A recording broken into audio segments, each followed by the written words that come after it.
സ്കന്ദഷഷ്ഠി വ്രതം എടുത്ത് തുടർച്ചയായ 6 ദിവസവും ഷട്കോണ ദീപം കൊളുത്തി പ്രാർത്ഥിച്ചാൽ നിങ്ങളുടെ എല്ലാ ആഗ്രഹങ്ങളും നടക്കും.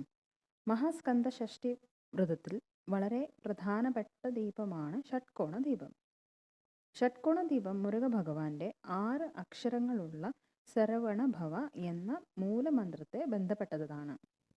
വീഡിയോയിൽ കാണുന്ന പോലെ ഷട്കോണ കോലം വരച്ചിട്ടാണ് ദീപം കൊളുത്തേണ്ടത്.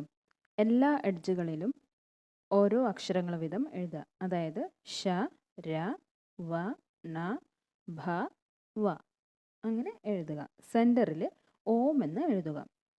ഈ 6 അക്ഷരങ്ങൾക്കുള്ളിൽ ഓരോ ദീപം കൊളുത്തുന്ന രീതിയെയാണ് ഷട്കോണ ദീപം എന്ന് പറയുന്നത്. ഷട്കോണ ദീപം കൊളുത്താനായിട്ട് പുതിയ 6 മൺവിളക്കുകൾ മേടിക്കുക. അതിൽ നെയ്യ് ഒഴിച്ചിട്ടാണ് ദീപം കൊളുത്തേണ്ടത്. ആദ്യത്തെ ദിവസം ഷ എന്ന അക്ഷരത്തിൽ നിന്നാണ് തുടങ്ങേണ്ടത്. ഒന്നാമത്തെ ദിവസം ഷ എന്ന അക്ഷരത്തിൽ മൺവിളക്ക് വയ്ക്കുക.